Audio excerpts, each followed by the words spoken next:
qishloq chetidagi kichik bir hovlida Olim ismli yigit yashardi. U tug'ma soqov bo'lib gapirolmas, ichidagi dardlarini, quvonchlarini hech kimga aytolmasdi.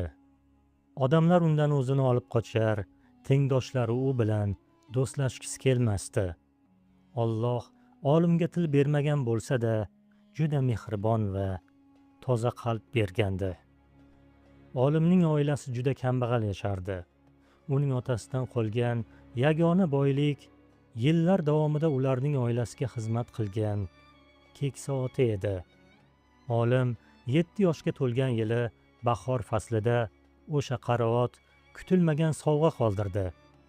Peshonasida to'lin oydek oppoq qashqasi bor, ko'zlari chaqnab turgan chiroyli bir toychoqni dunyoga keltirdi. Toychoq tim qora bo'lgani uchun uni Qoraxon deb atashdi.